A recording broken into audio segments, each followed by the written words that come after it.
نحمده ونصلي على رسوله الكريم اما بعد فاعوذ بالله من الشيطان الرجيم بسم الله الرحمن الرحيم اهدنا الصراط المستقيم صدق اللہ العظیم. معزز حاضرین، کربلا کے حوالے سے، اہل بیت کے حوالے سے تھوڑے بہت معروضات آپ کی سماعت کو نظر کی. آج جو چیپٹر ہے وہ ہے شہادت حضرت مسلم رضی اللہ تعالیٰ.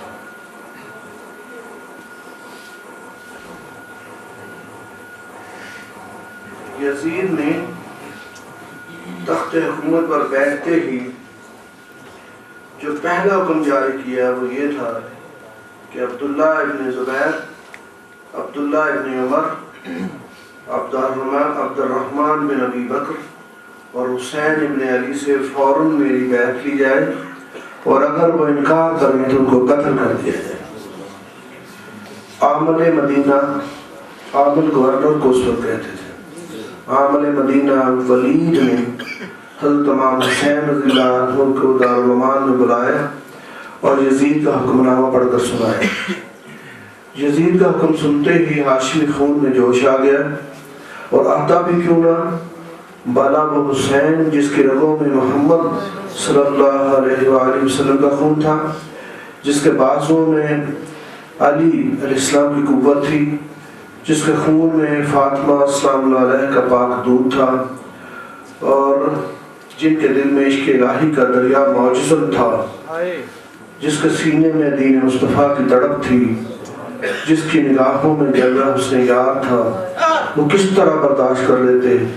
کہ کوئی انسان اسلام کے نام پر حکومت لے اور پھر اسلام ہی کی حدوں کو توڑے. سیدہ کلاب نے یزید کی بیعت سے انکار کر دیا اور فرمایا کہ ایک حق پرست انسان کی بیعت، مولا حسین حق پرست ہیں، وہ بیعت کریں گے تو شجر دین و اسلام کی جڑوں پر کڑہاڑا مارنے کے مترادف ہے. اور پھر ساتھ ہی نان مصطفیٰ علیہ السلام کی آواز آئی کہ بیٹا حسین،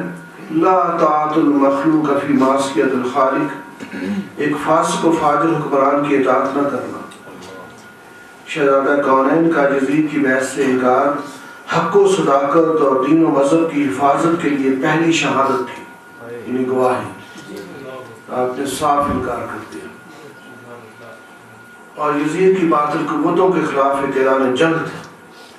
ادھر جب یزید کو اطلاع ملی کہ حسین ابن علی نے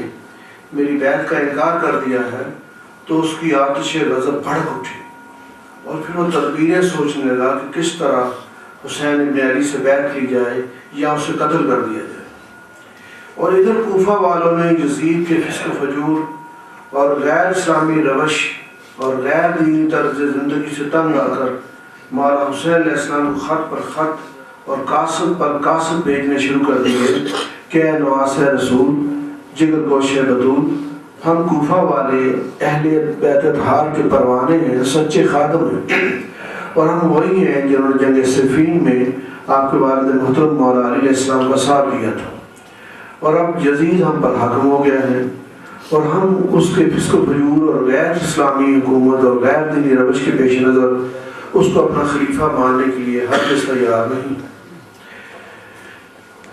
خلافت آپ کا حق ہے اور ہم آپ کے غلام ہیں، اس لیے ہمیں یزید کے فسق و فجور اور ظلم و ستم سے نجات دلانے کے لیے فوراً کوفہ تشریف لے آئے، اور یہاں 1,00,000 مسلمان آپ کے مقدس ہاتھوں پر بیعت کرنے کے لیے تیار کھڑے ہیں. جب کوفہ والوں نے اسلام و بیان کے ذریعے نواس رسول کو اپنا خلیفہ اور پیشوا تسلیم کرنے کا وعدہ کیا تو سبط پیغمبر نے اس امید پر کہ باطل کے مقابل میں حق پرستوں کا لشکر تیار ہو جائے گا، بخوشی اہل کوفہ کی دعوت قبول کر لی، تاکہ نان مصطفیٰ علیہ السلام کی وہ امانت جو باطل کے ہاتھوں برباد ہو رہی ہے ہمیشہ کے لیے اس کی حفاظت کا انتظام ہو جائے. جن دنوں کوفہ والوں کے خط پر خط اور قاصد پر قاصد آ رہے تھے، امام علی مقام ان دنوں مکہ مکرمہ میں قیام کر رہے تھے. اہل کوفہ کی عقیدت و محبت دیکھ کر اور ان کی بیعت کر لینے کی یقین دہانی پر زہرا کے رخت جگر نے کوفہ جانے کے لیے رخت سفر باندھا. لیکن مکہ مکرمہ میں بسنے والوں نے جب یہ دیکھا تو بے چین ہو گئے اور ایک جلسہ بن کر کے مولا حسین علیہ السلام کو سمجھایا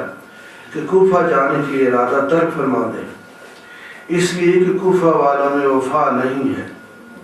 اور وہ اپنی وعدہ خلافی اور عہد شکنی میں مشہور ہیں،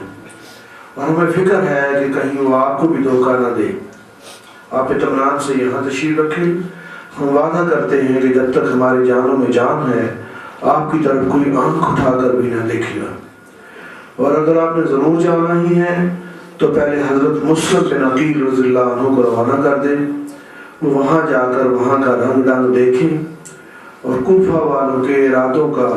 پتہ کر کے پھر وہ جو لکھیں اس پر عمل کیا جائے۔ اس فیصلے کے بعد حضرت مسلم بن عقیل کو ماں آپ کے 2 بچے، معصوم بچے محمد اور ابراہیم کے ذریعے کوفہ روانہ کر دیے گئے۔ جو بھی حضرت مسلم اپنے دونوں بچوں کے سمیت کوفہ میں داخل ہوئے تو خوشی و مسرت کے نعروں سے کوفہ کی فضا گونج اٹھی۔ کوفہ والوں نے دلی مسرت کا اظہار کیا، حضرت مسلم کے قدم چومے، بچوں کو گلے لگایا، اور پہلے ہی دن 40,000 کوفیوں نے مسلم کے دست مبارک پر بیعت کی۔ حضرت مسلم نے کوفہ والوں کی عقیدت و محبت اور ان کا یہ جوش و خروش دیکھا تو فوراً حضرت امام حسین رضی اللہ عنہ کو ایک خط لکھ دیا کہ وہ کوفہ والے ہر طرح سے ہمارے ساتھ ہیں، جس کا ثبوت یہ ہے کہ 40,000 کوفی میرے ہاتھ پر بیعت کر چکے ہیں، اس لیے آپ فوراً تشریف لا کر حق پرستوں کی حوصلہ افزائی کریں۔ یہ وعدہ کرتے ہیں کہ ہم اپنی جانیں قربان کر دیں گے لیکن یزید کی خلافت تسلیم نہیں کریں گے۔ مولا امام حسین علیہ السلام کو خط روانہ کرنے کے بعد حضرت مسلم حضرت حانی بن عروہ کے گھر قیام پذیر ہو گئے کوفہ میں۔ ادھر تو حضرت مسلم کی کوفہ میں آمد پر کوفہ والے خوشیاں منا رہے تھے، اور ادھر بنی امیہ کے طرفدار حضرت مسلم کا شاندار استقبال اور پھر کوفہ والوں کا جوش عقیدت دیکھ کر انگاروں پر لوٹ رہے تھے اور دلی دل میں سوچ رہے تھے کہ اب یزید کے ہاتھوں سے خلافت گئی۔ اس وقت یزید کی طرف سے کوفہ میں نعمان بن بشیر گورنر تھے، اور چونکہ یہ عاشق رسول اور محب اہل بیت تھے، وہ جانتے تھے کہ یزید کی شخصی حکومت دین و مذہب کی تباہی کا باعث ہے، اس لیے سب کچھ اپنی نگاہوں سے دیکھنے اور کانوں سے سننے کے باوجود بھی خاموش رہے،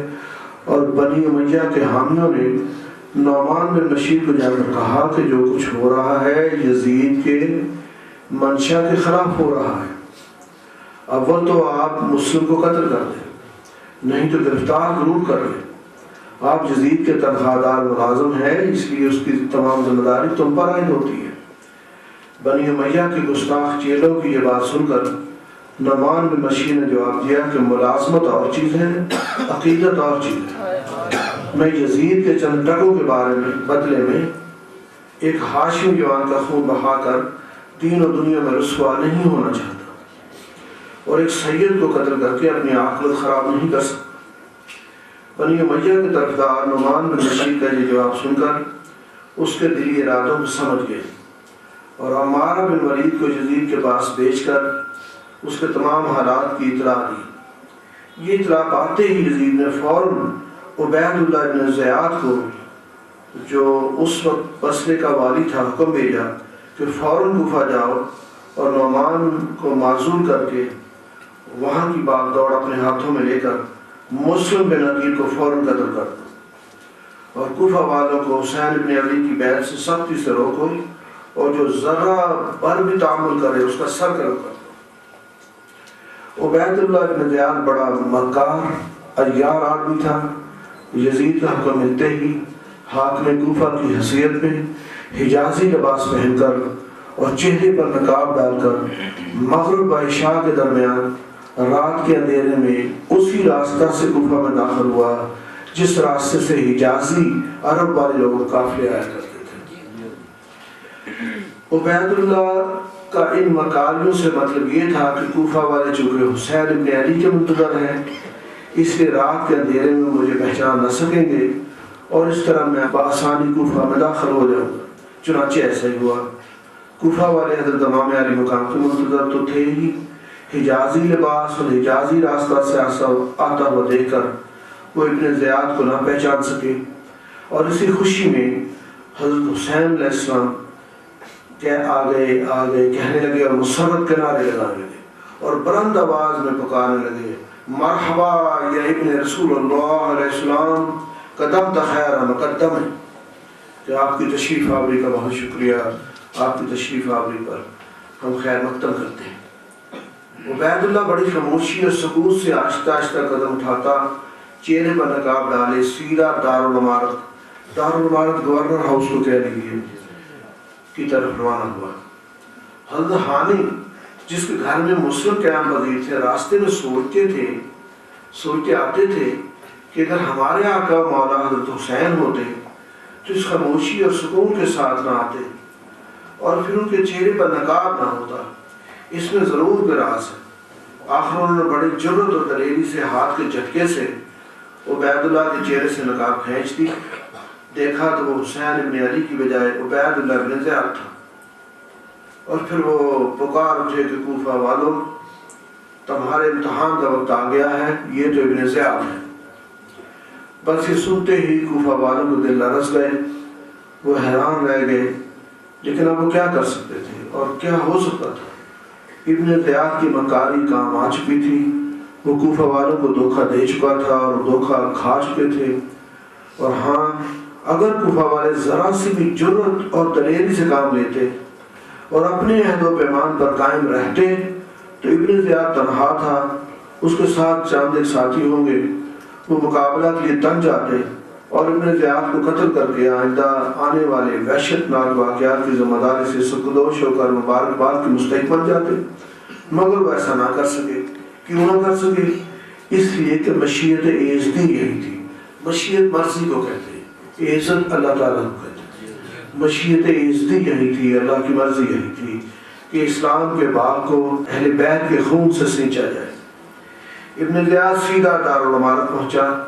نعمان بن بشیر کو یزید کا حکم نامہ دکھایا اور اس کو کہا کہ تم نے مسلم کو کوفہ میں داخل کرنے اور بلانے میں سازش کر کے نمک حرامی کی ہے۔ نعمان بن بشیر نے جواب دیا کہ وہ زندگی جو باطل پرستی میں گزرے لعنت ہے، اور وہ موت جو حق پرستی میں آئے رحمت ہے، اور میں ایسی موت کو زندگی پر ترجیح دوں گا۔